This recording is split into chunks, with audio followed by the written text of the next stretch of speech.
Bapak di surga, terima kasih untuk pagi ini Tuhan. Kami mau mengucap syukur untuk apapun yang terjadi Tuhan. Karena rencana-Mu baik. Terima kasih Bapak. Kau berkati kami. Engkau yang selidiki hati kami. Engkau tahu apa yang kami pikirkan, apa yang kami rasakan Tuhan. Di dalam pergumulan kami mau tetap kuat, kami mau tetap setia mengikut Engkau.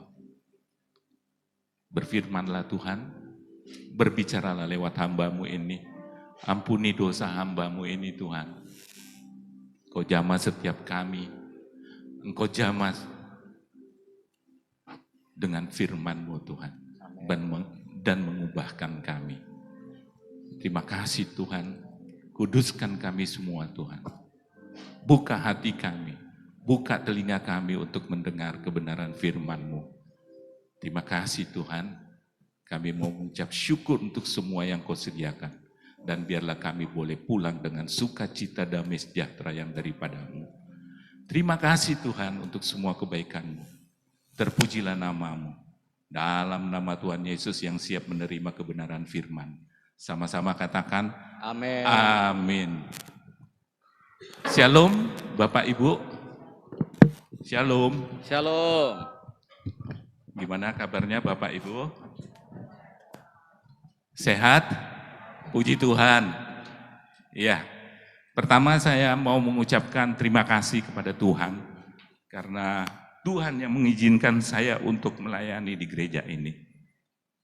Dan juga saya mau mengucapkan terima kasih kepada Pak Gembala, Pak Trisno, beserta Ibu, dan seluruh jemaat yang telah mendoakan saya hingga bisa pulih dan hari ini bisa membagikan firman Tuhan. Tuhan baik, amin. Tuhan baik. Terakhir saya melayani jemaat di sini adalah tanggal 18 April 2025. 1 bulan kemudian, tepatnya 13 Mei, Tuhan izinkan saya untuk kena serangan jantung. 13 Mei, saya lagi olahraga sore, jalan sore, sampai di depannya Landmark, depannya BCA, di Bukit Darmo Golf, dada kiri sampai tangan ini kebas, tidak merasakan. Sakit, merasanya sakit sekali. Saya pegangan di pohon itu, terus satpam nanya, kenapa Pak? Oh, saya bilang, kelihatannya saya kena serangan. Nah, setelah itu saya langsung segera pulang, nggak neruskan untuk joggingnya. Malam tidur oke, tapi besokannya tanggal 14 Mei jam 11-an itu saya kena lagi. Maksudnya nyeri lagi. Saya WA ke dokter saya di Siloam. Dokter menyarankan kalau memang dalam 1 jam kemudian masih sakit, Bapak langsung masuk ke UGD. Jadi saya langsung setengah 12, jam 12 saya ajak Bu Wit untuk ke rumah sakit dan masuk UGD. Masih periksa darah dan lain-lain untuk melihat. Besokannya saya di kateter dan itu positif 2 pembuluh darah yang buntu 90%. Dan 2 pembuluh darah itu tidak bisa dipasang ring. Karena di 2024, saya pernah kesaksian juga di sini, Juli 2024 saya udah pasang 3 ring. Total 4 ring, karena waktu COVID 2021 saya juga udah pasang 1 ring. Jadi harus di CABG namanya, di bypass. Nah, jadi karena harus di bypass, rumah sakit ini tipe B, tidak bisa melakukan operasi bypass atau CABG. Sehingga harus dirujuk ke rumah sakit tipe A. Tipe A yang ada di Surabaya itu cuma 2 rumah sakit, yaitu Dr. Stomo dan Dr. Ramlan. Akhirnya dirujuk ke Dr. Stomo, PPJT, Pusat Pelayanan Jantung Terpadu. Nah, saya tuh di rumah sakit setelah di kateter, nunggu tuh 4 hari. Cuman tidur, makan, nggak diapa-apain karena menunggu. Jadi waktu itu, yaitu kalau Tuhan itu He is the way. Dia membuka jalan, memberikan hikmat kepada saya. Di dalam handphone saya ini alumni Fakultas Hukum Universitas Airlangga. Teman saya itu ada yang menjadi pejabat anggota DPR di Komisi 9, dia wakil ketua Komisi 9 DPR yang membidangi BPJS dan kesehatan. Saya WA, namanya Mas Yahya. Mas, ada kenalan enggak dengan Rumah Sakit Dr. Stomo? Bapak Ibu, saya dulu ini pengurus di Yayasan Jantung Indonesia Jawa Timur, zamannya Pak Muhammad Nur. Saya wakil sekretaris di Yayasan Jantung. Sebetulnya saya banyak kenalan dokter jantung, yang terkenal-terkenal. Tapi sekarang kan umur udah 60 lebih, udah nggak kenal lagi, nggak punya nomor WA-nya. Akhirnya dibilang, kenapa Mas? Saya harus dirujuk ke sana. Harus dirujuk ke Rumah Sakit Dr. Stomo. Oh, dia langsung bilang, loh, aku kenal sama dirutnya Dr. Stomo. Mana surat rujukannya? Mana BPJS-nya? Sama nomor telepon keluarga yang bisa dihubungi. Oke, saya berikan semua. Itu komunikasi saya setelah dapat informasi dari Bu Wit ini, saya hubungin itu sekitar jam 7:30, 8 malam. Jam 8:30 sudah dijawab sama Bu Dirutnya ini. Dibilang sabar ya, kita proses. Dan jam 12:30 malam, itu saya dipindah pakai ambulans ke IGD Dr. Stomo. Ya udah, saya akhirnya masuk ke IGD, sampai besokannya belum dapat kamar. Tapi waktu masih di IGD ini, rupanya memang orang dalam itu kita kadang-kadang perlu Bapak Ibu. Tapi di surga nggak ada orang dalam ya Bapak Ibu ya, jadi harus tanggung sendiri-sendiri. Nah, saya didatengin sama ibu-ibu pakai seragam putih. Dia bilang, dia manggil saya Pak Ibnu, iya sabar ya Pak ya, kita lagi nunggu kamar. Oh oke, Ibu siapa? Oh saya staf dari Bu Dirut. Oh iya Bu, terima kasih. Ya kami hanya mau memastikan Bapak sudah diterima dengan baik. Bapak sabar ya, ditunggu. Ya udah, ternyata itu berimpact kepada berikutnya. Akhirnya saya dapat kamar, saya diperiksa semuanya. Bayangkan Bapak Ibu tanggal 18 Mei ya, sampai dioperasi 3 Juni. Jadi setiap hari itu saya di rumah sakit ya cuma tiduran, diperiksa, di ronsen, periksa apa semuanya. Itu pun sudah mau dipulangin Bapak Ibu karena dianggap sudah stabil. Tapi karena ini sarannya adalah harus operasi, ya udah. Semua dokter itu bisa manis gitu kepada saya. Itu satu kemurahan Tuhan. Tuhan baik ya. Itu kemurahan buat saya.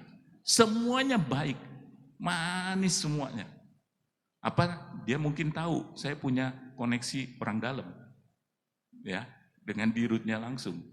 Nah, tanggal 3 Juni prinsip saya sudah siap untuk dioperasi, selesai dan sukses.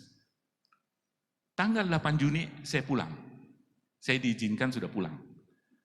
Saya kontrol tiap minggu, bahkan ada 1 minggu 2 kali saya kontrol harus ke sana.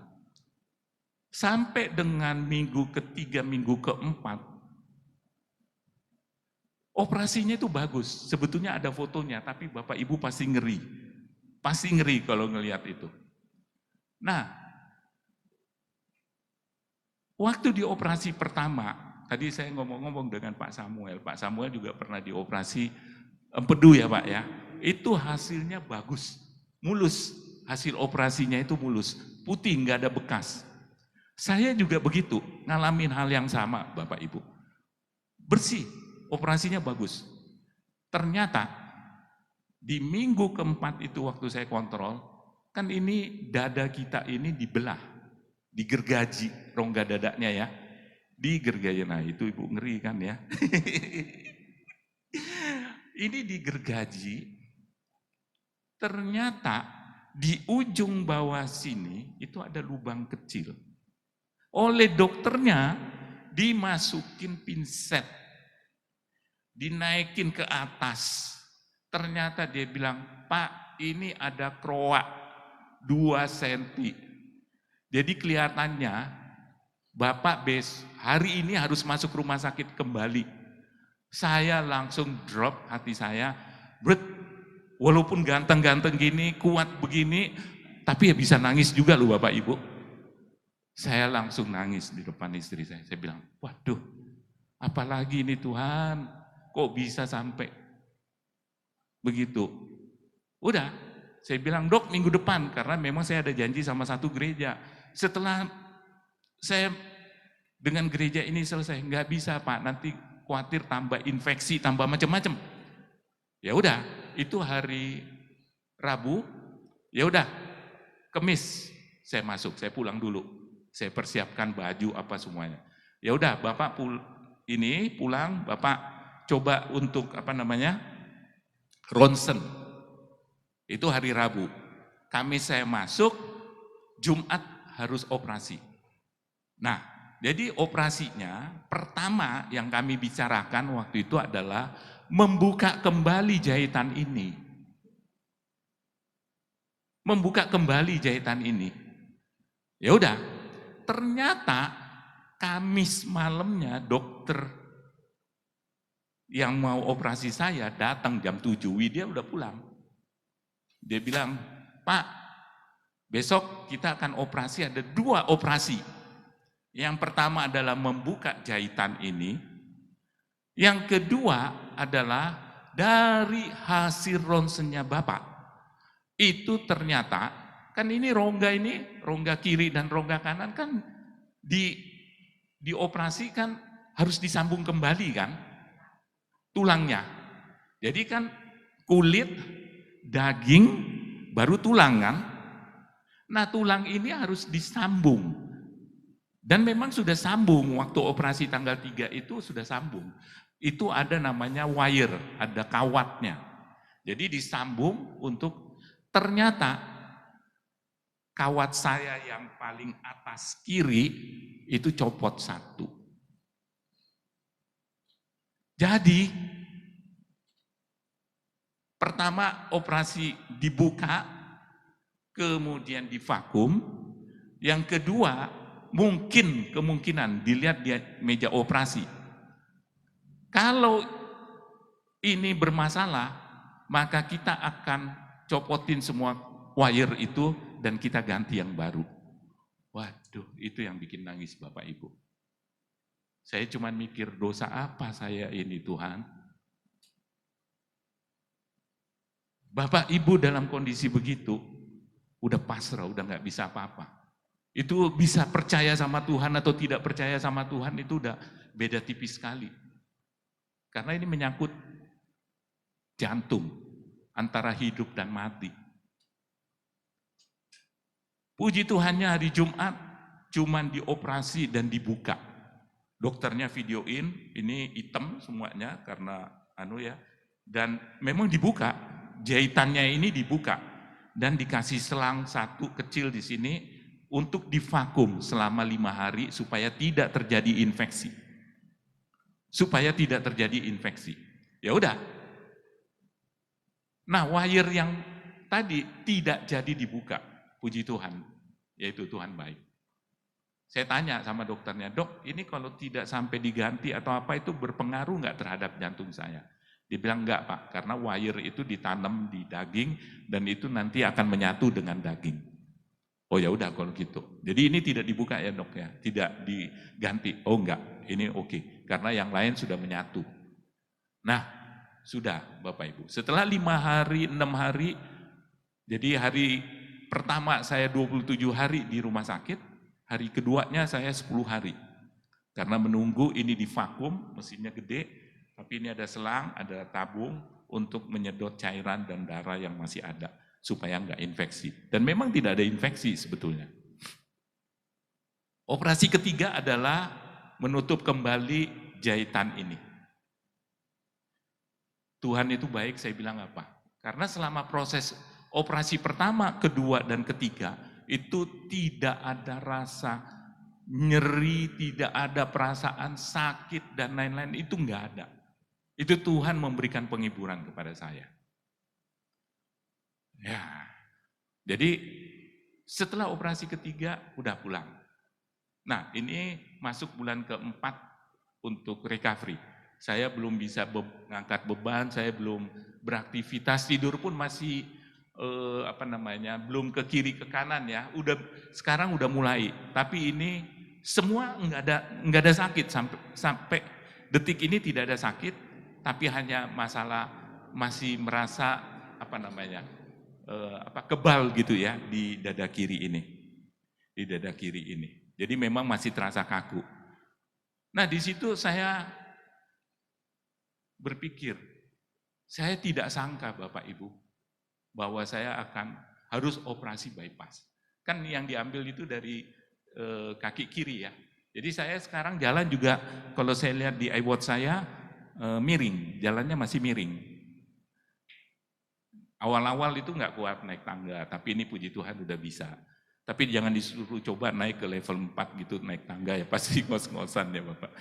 Nah, saya berpikir, dosa apa yang saya lakukan karena kejadian ini? Ada enggak dosa-dosa sebelumnya? Karena pada saat kita berada di satu titik yang paling bawah antara hidup dan mati itu, kita mikirkan bahwa kita ini punya dosa apa enggak gitu. Ya. Nah, waktu terakhir saya ingat banget, saya pelayanan di sini, saya ngomong itu sedikit terkait dengan pay letter. Dan saya juga nyampaikan bahwa dalam doa Bapa kami itu ada satu dosa yang kita harus tiap hari minta ampun, yaitu dosa utang. Nah, bagaimana persepsi orang terhadap dosa? Di dalam Alkitab banyak. Kalau nggak salah juga Pak Gembala dalam 2 kali yang lalu juga berbicara tentang dosa ya Pak ya. Itu. Nah, definisi dosa itu adalah segala pikiran, segala perbuatan, segala perasaan yang tidak sesuai dengan kehendak Allah. Ya, ingat ya, di dalam firman juga ada. Kalau ngelihat cewek cantik, terus kita dalam hati, wah ini boleh juga nih. Udah dosa kan? Ya, karena itu perasaan, pikiran, perbuatan kita itu masuk dalam kategori dosa. Ya, dosa dalam bahasa Yunaninya itu adalah hamartia, meleset dari sasaran. Jadi kalau saya mau memanah jam dinding di situ, meleset itu adalah dosa. Ya.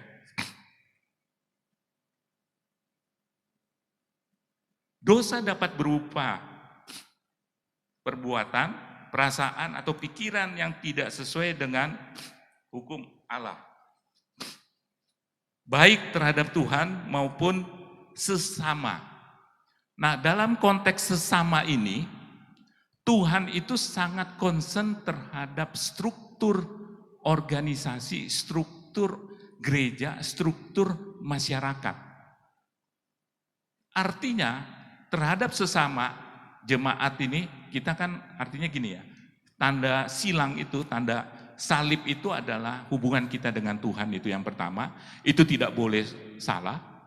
Yang kedua, terhadap sesama, Sesama ini di dalam pemikirannya Tuhan, itu ada levelingnya.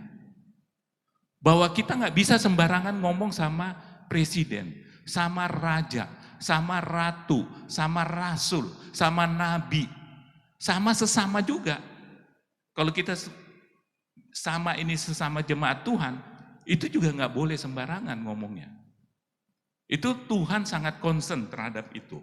Tetapi bukan hanya melakukan apa yang salah menurut Allah, menurut Tuhan, itu dianggap dosa. Bukan hanya melakukan yang salah atau melanggar hukum Allah. Itu dikatakan dosa. Yang sering kali kita lakukan dan kita lupa bahwa orang yang menahan diri untuk melakukan yang benar juga berbuat dosa. Ada amin, Bapak Ibu? Di mana ayatnya? Yakobus 4 ayat 17. Bisa ditampilkan Yakobus 4 ayat 17? Oh, ini ada di sini ya. Dosa hamartia ini ya, meleset dari sasaran. Perbuatan, pikiran atau perasaan yang tidak sesuai dengan standar kebenaran dan kasih Allah, baik terhadap Tuhan maupun sesama, termasuk yang pertama, melakukan apa yang salah menurut Allah. Ini ada ayatnya.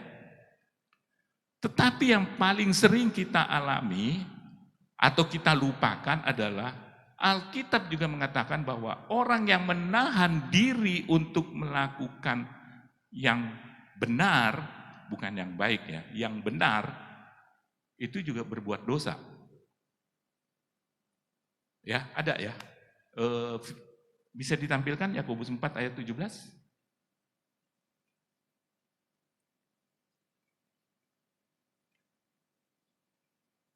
Yakobus 4 ayat 17. Jadi jika seorang tahu bagaimana ia harus berbuat baik, tetapi ia tidak melakukannya, ia berdosa.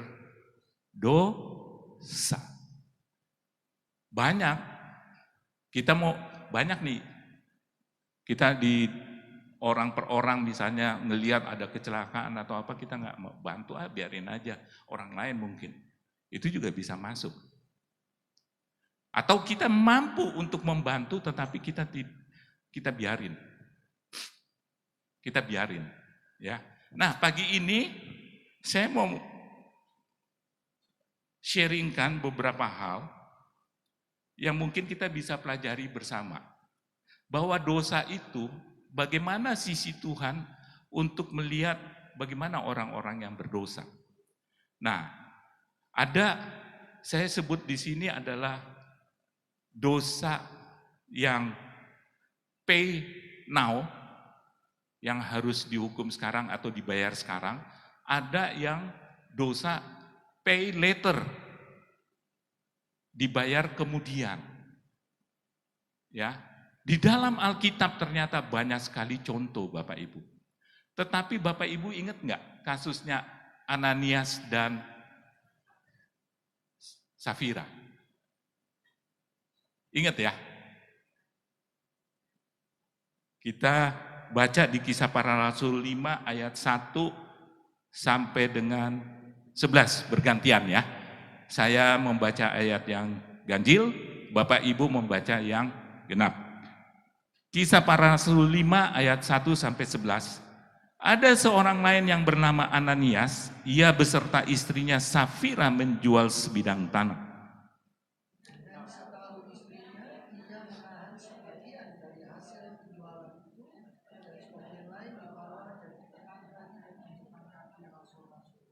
Tetapi Petrus berkata, Ananias, mengapa hatimu dikuasai iblis, sehingga engkau mendustai Roh Kudus dan menahan sebagian dari hasil penjualan tanah itu?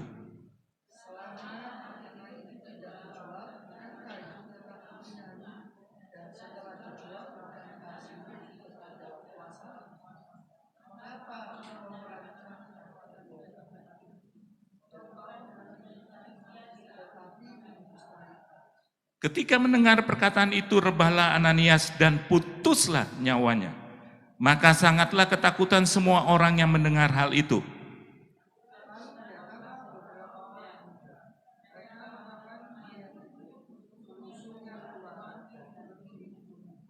Kira-kira 3 jam kemudian masuklah istri Ananias, tetapi ia tidak tahu apa yang telah terjadi.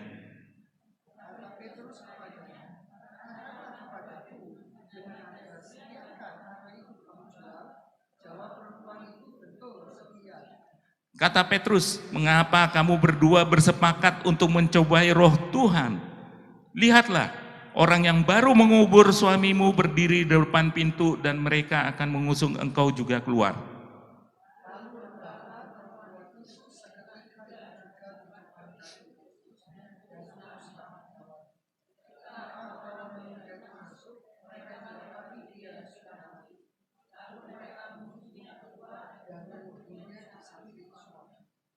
Maka sangat ketakutanlah seluruh jemaat dan semua orang yang mendengar hal itu. Amin.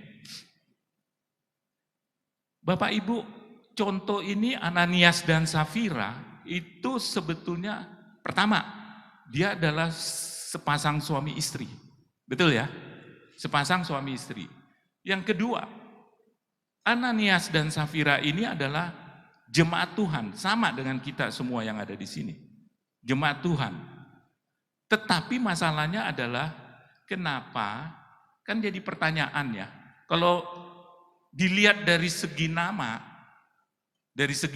Ananias itu artinya, Ananias Allah telah memberikan atau Allah rahmani. Allah telah memberikan atau Allah rahmani. Safira itu artinya cantik, jelita, beautiful. Ya. Tetapi nama ini indah dan bermakna, tapi ternyata bukan jaminan untuk berbuat yang benar. Yang berkenan di hadapan Tuhan. Nama kita boleh banyak ya. Di mana? Medaeng sana juga banyak yang namanya Petrus, Lukas, Paulus yang ada di dalam situ. Itu enggak menjamin nama kita. Ya mungkin orang tua kita berharap dengan nama ini kehidupannya baik-baik, semuanya menjadi berkat apa ya, tetapi tidak menjamin Bapak Ibu. Nah, yang kenapa sih ini bisa terjadi Ananias dan Safira ini?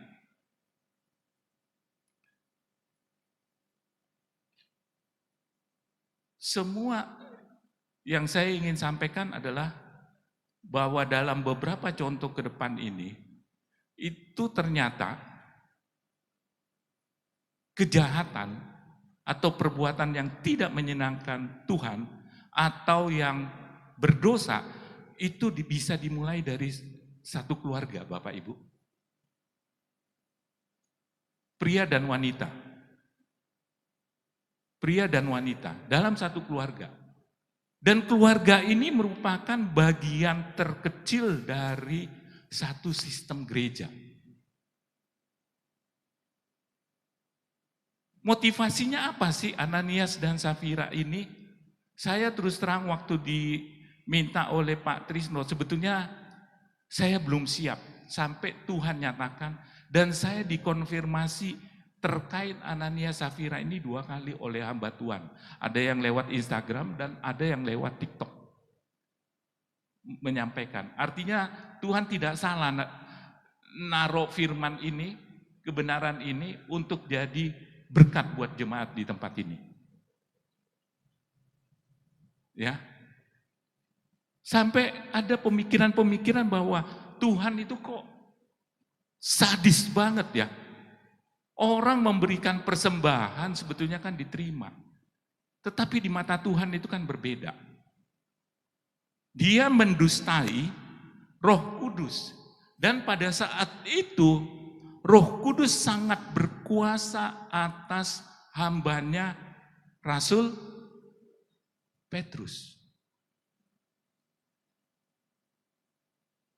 Ya.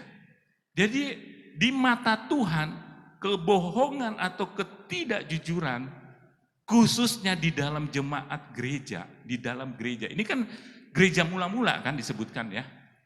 Di gereja mula-mula Itu Tuhan sangat-sangat serius mempermasalahkan ketidakjujuran ini. Ya, motivasinya apa Ananias dan Safira melakukan ini? Ini kesepakatan loh. Karena di ayat 2 tadi disebutkan dengan setahu istrinya. Betul ya Pak ya? Dengan setahu istrinya. Berarti ada kesepakatan. Dia melakukan ini.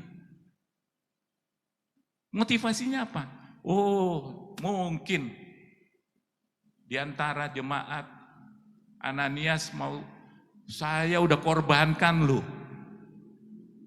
Ruko saya, sawah saya untuk dijual untuk ngembangin gereja ini supaya 4 kali lebih.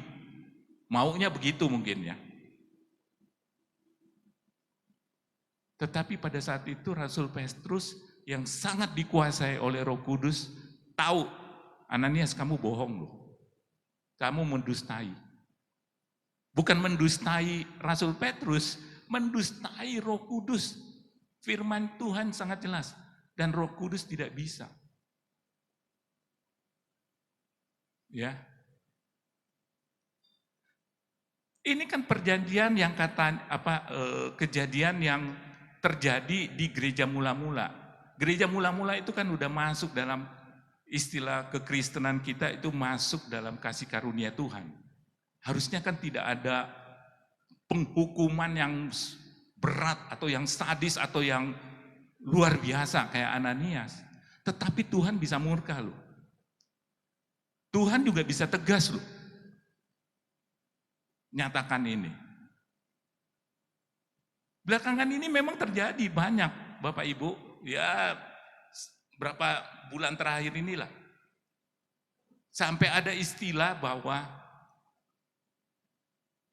banyak yang mau jadi donatur supaya bisa ngatur gereja. Banyak. Tapi bukan itu di mata Tuhan yang berkenan di hatinya.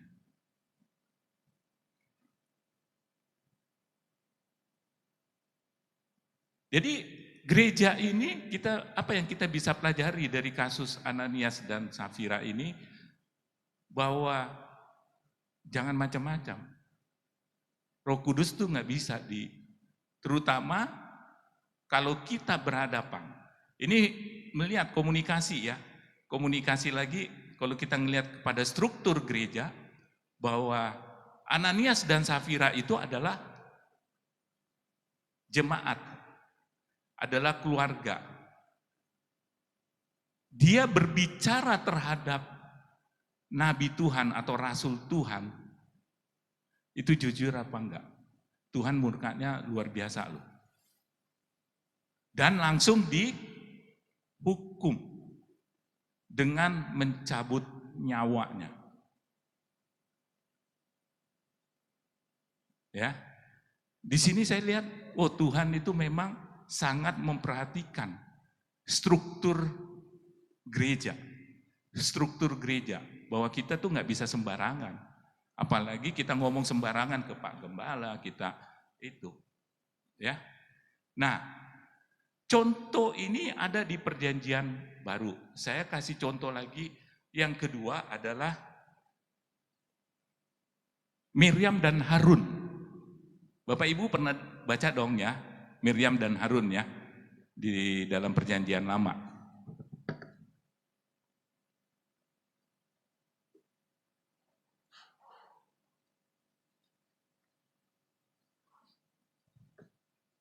Ya, terima kasih Pak. Ini salah satu akibat alergi yang masih belum bisa hilang, jadi sering meler. Maaf Bapak Ibu ya. Nah, di dalam Bilangan 12 ayat 1 sampai 10 itu kejadiannya Miriam dan Harun, saya bacakan untuk Bapak Ibu sekalian. Miriam serta Harun mengatai Musa berkenaan dengan perempuan Kus yang diambilnya, sebab memang ia telah mengambil seorang perempuan Kus. Kata mereka, sungguhkah Tuhan berfirman dengan perantaraan Musa saja? Bukankah dengan perantaraan kita juga ia berfirman, dan kedengaranlah hal itu kepada Tuhan. Adapun Musa ialah seorang yang sangat lembut hatinya, lebih dari setiap manusia yang di atas muka bumi. Lalu berfirmanlah Tuhan dengan tiba-tiba kepada Musa, Harun dan Miriam, keluarlah kamu bertiga ke kemah pertemuan. Maka keluarlah mereka bertiga, lalu turunlah Tuhan dalam tiang awan dan berdiri di pintu kemah itu lalu memanggil Harun dan Miriam. Maka tampillah mereka keduanya. Lalu berfirmanlah ia, dengarlah firmanku ini, jika di antara kamu ada seorang nabi, maka aku, Tuhan, menyatakan diriku kepadanya dalam penglihatan, aku berbicara dengan dia dalam mimpi. Bukan demikian hambaku Musa, seorang yang setia dalam segenap rumahku. Berhadap-hadapan aku berbicara dengan dia, terus terang, bukan dengan teka-teki, dan ia memandang rupa Tuhan. Mengapakah kamu tidak takut mengatai hambaku Musa? Sebab itu bangkitlah murka Tuhan terhadap mereka, lalu pergilah ia. Dan ketika awan telah naik dari atas kemah, maka tampaklah Miriam kena kusta, putih seperti salju. Ketika Harun berpaling kepada Miriam, maka dilihatnya bahwa dia kena kusta. Contoh tadi, Safira dan Ananias terjadi di perjanjian baru, dan itu langsung dihukum Tuhan. Penau, langsung dibayar. Ya, langsung. Yang istilahnya itu instan karma, di luaran itu disebut instan karma. Nah, di perjanjian lama ini juga ada kisahnya Miriam dan Harun, Bapak Ibu. Langsung juga dibalas. Ini ngata-ngatain. Jadi Miriam ini kakak tertua, Harun kakak kedua, Musa yang paling kecil. Keluarga bukan mereka? Keluarga kan? Tetapi kenapa Bapak Ibu Tuhan memilih Musa? Tuhan tidak mempermasalahkan loh dia mengambil perempuan Kush. Betul ya? Karena di situ di ayat 3, adapun Musa ialah seorang yang sangat lembut hatinya, lebih dari setiap manusia yang di atas muka bumi.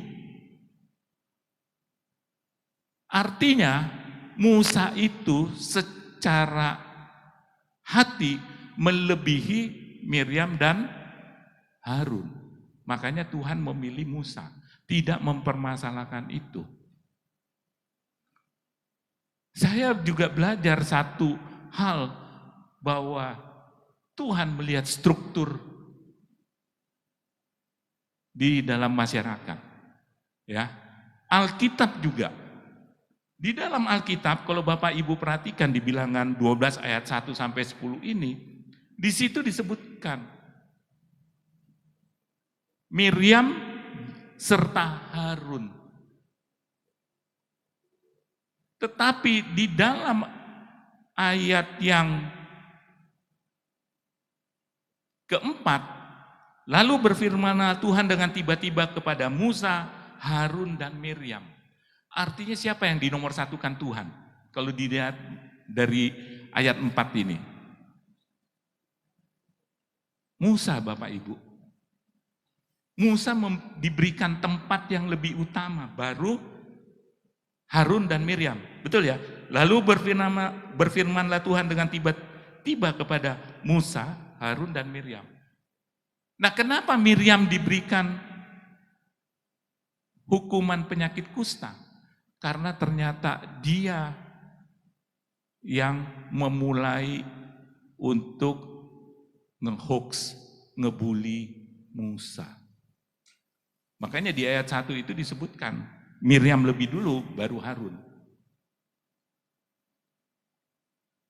Kita belajar sesuatu yang baru ya, Bapak Ibu ya. Nah, jadi mengapa kamu tidak takut mengatai hambaku Musa? Di dalam pemikirannya Miriam dan Harun, dia kan adik kita yang paling kecil, Musa. Tetapi di hadapan Tuhan berbeda. Apa yang Tuhan lihat itu berbeda. Keluarga. Tetapi siapa yang dipakai oleh Tuhan? Siapa yang dipanggil, yang berbicara di atas Musa, bukan Harun.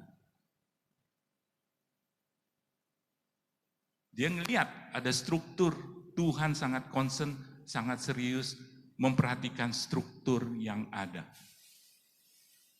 Bapak Ibu. Ini kalau kita berbicara terkait dengan pay now, gimana dengan pay later yang bayar kemudian? Bapak Ibu lebih pilih pay now atau pay later? Nanti ada pilihan ketiga Bapak Ibu, ya. Contoh di Alkitab yang pay later, ini adalah contoh Ratu Isabel. Ratu Isabel, apa dosa-dosanya Bapak Ibu? Dosanya sangat banyak. Membawa penyembahan Baal ke Israel. Ya, itu yang paling menyakiti hati Tuhan. Membunuh Nabi Tuhan. Ya, membunuh Nabi Tuhan itu Bapak Ibu nanti bisa baca di 1 Raja-Raja 18 ayat 4, itu ada. Dalam kematian Nabot, ini ada di 1 Raja-Raja 21 ayat 23. Oh, sorry. Di 1 Raja-Raja 21 mulai ayat 1 sampai dengan 20-an itu ya. Nah, kenapa Bapak Ibu? Kalau kita lihat dari kejadian, dia membunuh Nabot, Ratu Isabel ini kan juga istri kan dari Raja Ahab. Betul ya? Juga suami istri ini. Tetapi sebetulnya Raja Ahab ini kan niatnya baik Bapak Ibu.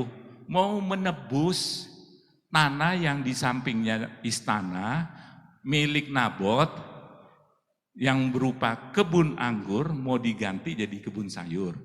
Tapi maksudnya Raja Ahab itu kan sebetulnya juga ada baiknya loh kalau menurut saya. Karena dia bukan mau memiliki tanpa membayar. Sebetulnya maunya membayar. Cuman karena kebiasaan di Israel, orang yang mendapatkan tanah warisan itu tidak boleh jual warisannya. Ya udah dia pulang, dia masuk ke ruang istirahatnya, dia gelisah, dia nggak mau makan dan lain-lain. Istrinya si Ratu Isabel ini yang bertanya, kenapa? Nah, Bapak Ibu bisa baca ceritanya. Tetapi apa yang terjadi? Makanya dalam keluarga ini antara suami istri, kalau dilihat dari cerita ini, maaf ini ibu-ibu ya. Ibu-ibu itu jadi provokator loh kadang-kadang. Jadi provokator kepada suaminya untuk melakukan satu kejahatan. Jangan lu Bapak, Ibu. Bukan bapaknya. Jangan lu ibu-ibu ya. Karena apa? Akhirnya kan semua skenario itu untuk memiliki tanahnya Nabot itu dilakukan oleh Isabel. Makanya kalau Bapak Ibu baca di Alkitab, Raja Ahab memang akhirnya mati, anaknya pun Yoram juga mati. Tetapi Ratu Isabel kematiannya itu kan tragis gitu loh. Sangat-sangat tragis. Ya. Memang sudah dinubuatin oleh Nabi Elia bahwa Isabel, Tuhan telah berfirman, anjing akan memakan Isabel di tembok luar Yisril. Ini nubuatan Nabi Elia. Kapan kejadiannya? Menurut perkiraan dalam Alkitab ini 10-15 tahun kemudian. Dan 10-15 tahun kemudian itu sebetulnya Masalah, makanya ini juga hati-hati, mulut kita ini loh. Hati-hati banget. Ya.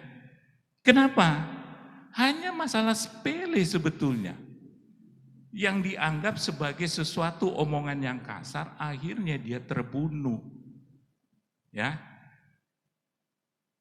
Coba Bapak Ibu kita baca. Di 2 Raja-Raja 9 ayat 30 sampai 37, judulnya Isabel dibunuh. Isabel dibunuh. Sudah dapat? 2 Raja-Raja 9 ayat 30 sampai 37. Ya. Sampailah Yehu ke Yesreel, ketika Isabel mendengar itu, ia mencalak matanya.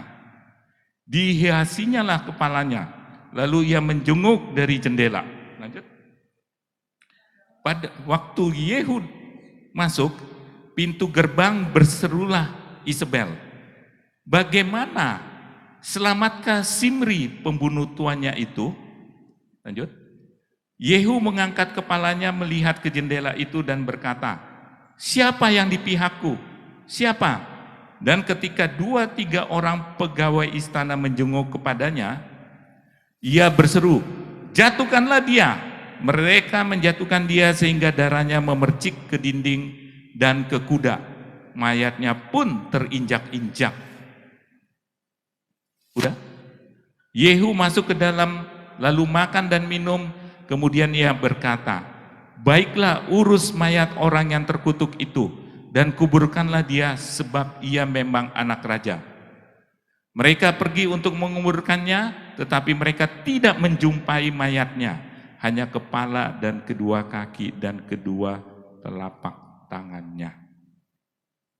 Ini Bapak Ibu, hanya gara-gara Isabel ngomong, bagaimana selamatkah Zimri pembunuh tuannya itu? Dalam terjemahan lain disebutkan, apakah engkau selamat Zimri pembunuh tuanmu? Jadi Yehu itu dianggap sama dengan Zimri. Siapa Zimri? Zimri ini orang yang membunuh Raja Ela.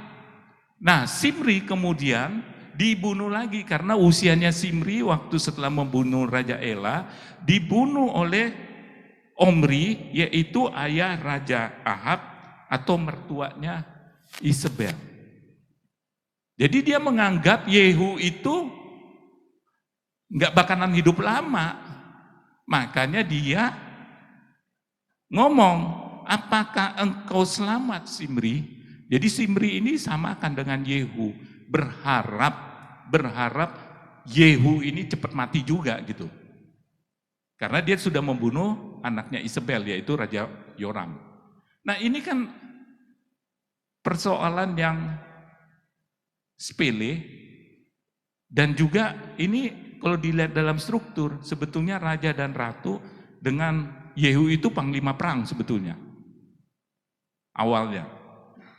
Nah tapi dia betul-betul membinasakan Baal-Baal dan lain-lain, semuanya disikat. Makanya Yehu lumayan lama menjadi pemimpin di bangsa itu. Ya. Nah ini terkait dengan dosa peleter yang mungkin kita tidak sadarin bahwa kita melakukan dosa, kapan nih ada pembalasannya. Kita tidak berharap ya sampai seperti itu, tapi bisa jadi loh. Bisa terjadi. Apakah 1 tahun, 2 tahun? Karena pembalasan Tuhan itu adalah hak prerogatifnya Tuhan. Mau diberikan sekarang atau besok atau 1 bulan lagi, 1 tahun lagi, 10 tahun lagi, 20 tahun lagi, atau keturunan ketiga dan keempat, itu hak prerogatifnya Tuhan. Mau jenisnya penyakit kusta, mau mencabut nyawa atau diampuni, itu haknya Tuhan. Amin. Tidak ada yang pakai orang dalam. Oh itu aku kenal itu. Janganlah, kasihan itu. ngomong sama Tuhan, Tuhan itu si Ibnu jangan dihukum mati, udah kasih sakit aja dulu jantung deh. Ayo, siapa tahu bisa begitu. Nggak ada yang orang dalam. Di dunia ini kita mungkin bisa mengandalkan kekuatan orang dalam, akses orang dalam. Tetapi di kerajaan sorga nggak ada tuh. Kita harus bertanggungjawabkan sendiri. Kita harus betul-betul apa yang kita lakukan sekarang, apa yang kita perbuat sekarang, itu pasti akan menuai. Dan penuaian itu sesuai dengan waktu kita melakukan itu, betul-betul untuk kemuliaan Tuhan atau untuk kemuliaan pribadi. Bisa terima ya Bapak Ibu ya? Nah tadi saya tanya kan, Bapak Ibu lebih cenderung pay now atau pay later? Nggak ada yang mau semuanya. Tetapi ini yang kita harapkan semuanya pada masa Tuhan betul-betul melihat kita pada akhir kehidupan kita. Ya. Yang ketiga ada bayar dosa pada hari akhir kehidupan. Kalau istilah kita payday, ya, yang udah kerja nih pasti tahu. Payday itu tanggal berapa? Payday pembayarannya, pembayaran gaji kita itu rata-rata akhir bulannya. Itu istilah kehidupan sehari-hari kita. Tapi pada kehidupan yang sesungguhnya, PD itu adalah pada hari akhir kehidupan kita. Ya. Kita bisa baca di Yeremia 20 ayat 1 sampai 6. Bisa ditampilkan? Yeremia 20 ayat 1 sampai 6. Ini berbicara dengan terkait dengan hamba Tuhan juga, ya. Ini. Pasyur bin Immer, imam yang pada waktu itu menjabat kepala di rumah Tuhan, mendengar Yeremia menubuatkan perkataan-perkataan itu. Jadi Yeremia itu menyampaikan satu nubuatan bahwa bangsa Yehuda itu akan dibawa ke Babel, ya. Ini perkataan. Lalu Pasyur memukul Nabi Yeremia dan memasungkan dia di pintu gerbang Benyamin yang ada di atas rumah Tuhan. 3. Tetapi ketika Pasyur keesokan harinya mengeluarkan Yeremia dari pasungan itu, berkatalah Yeremia kepadanya, Tuhan akan menyebut namamu bukan Pasyur, melainkan kegentaran dari segala jurusan. Next. Sebab beginilah firman Tuhan, sesungguhnya aku akan membuat engkau menjadi kegentaran bagimu sendiri dan bagi semua sahabatmu. Mereka akan rebah mati oleh pedang musuhnya di depan matamu sendiri. Dan seluruh Yehuda akan kuserahkan ke dalam tangan Raja Babel. Juga harta benda kota ini, segala hasil jeripayanya, segala barangnya yang berharga dan segala barang perbendaharaan raja-raja Yehuda akan kuserahkan ke dalam tangan musuhnya yang akan menjara, mengumpulkan dan membawa semuanya itu ke Babel. Terakhir, mengenai engkau hai Pasyur dan semua orang yang diam di rumahmu, kamu akan diangkat tertawan. Engkau akan sampai ke Babel dan akan mati di sana dan akan dikuburkan di sana.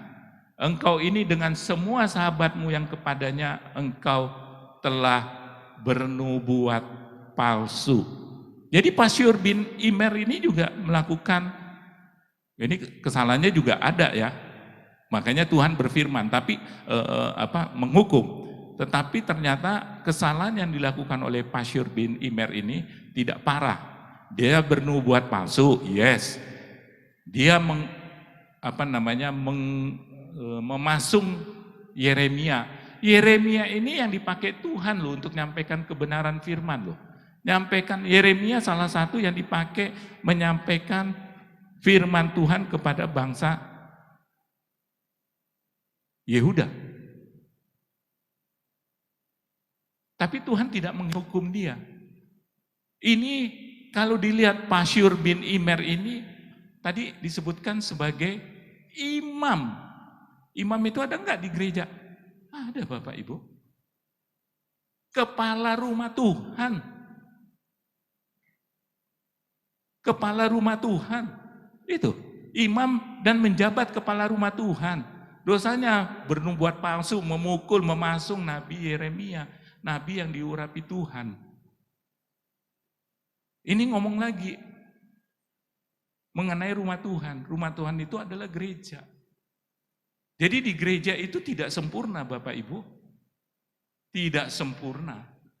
Ya, imam atau kepala yang tidak disertai dengan Tuhan pasti akan melakukan hal-hal yang seperti ini. Ya. Pasti. Nah,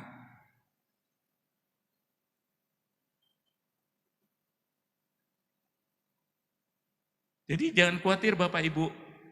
Yang penting kita, kalau kita melakukan dosa, apapun itu, kalau kita jemaat biasa, pasangan suami istri atau apa, ini juga pastilah ada dosa yang kelihatannya yang jenis yang kedua. Berbuat apa? Menahan untuk berbuat baik. Menahan untuk berbuat benar. Ya. Itu bisa jadi masalah. Nah, kalau kita udah melakukan seperti itu, ya cepat-cepat minta ampun Bapak Ibu. Pasti Tuhan ampuni. Ya. Ayat terakhir yang ingin saya sharingkan adalah di Bilangan 14 ayat 18. Saya bacakan. Tuhan itu berpanjangan sabar dan kasih setianya berlimpah-limpah. Ia mengampuni kesalahan dan pelanggaran, tetapi sekali-sekali tidak membebaskan orang yang bersalah dari hukuman. Bahkan, ia membalaskan kesalahan bapa kepada anak-anaknya, kepada keturunan yang ketiga dan keempat.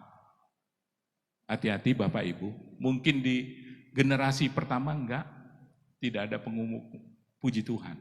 Generasi kedua enggak, puji Tuhan. Tapi bisa jadi di generasi ketiga atau generasi keempat, hukuman Tuhan baru dinyatakan. Nah, tapi bagi kita semua yang sudah melakukan kebenaran, ini firman Tuhan juga saya tutup sebagai konklusi adalah hamba Tuhan yang melakukan yang benar di hadapan Tuhan akan mendapat pembelaan dari Tuhan. Amin Bapak Ibu. Kalau kita benar di hadapan Tuhan, tidak meleset, tidak melenceng dari sasaran, pada saatnya kita juga akan mendapatkan pembelaan dari Tuhan. Amin. Yang kedua, sebetulnya tadi kejadian Ananias dan Safira itu adalah pembelajaran buat gereja. Kenapa? Karena di dalam ayat yang ada 2 kali disebutkan, ayat 5b.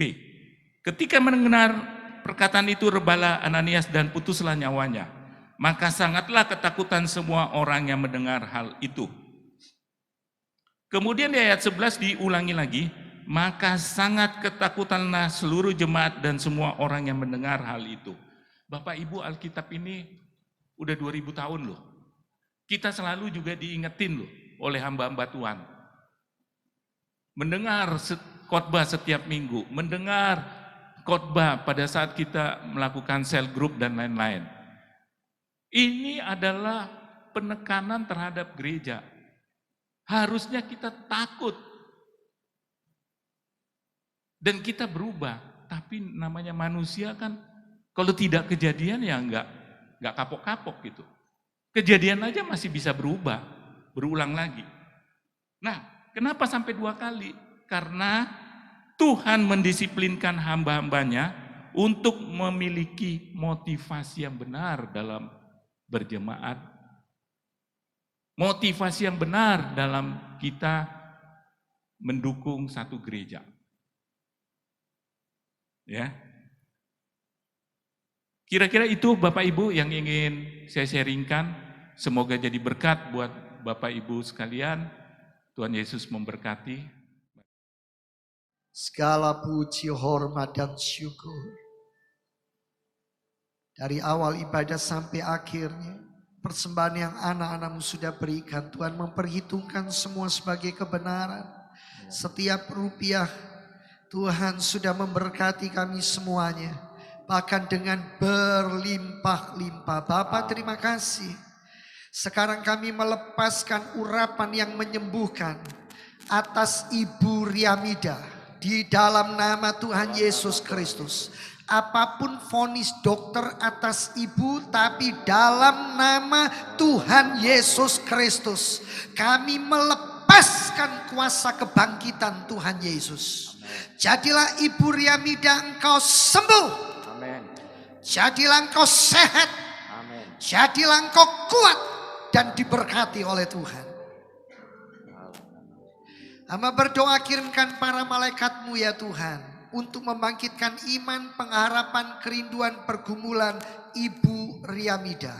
Di dalam nama Tuhan Yesus Kristus, kami berdoa dan menyerahkan Bapak Adi kepada Tuhan. Para malaikat Tuhan sekarang ini ada di sebelah kanan dan kirinya.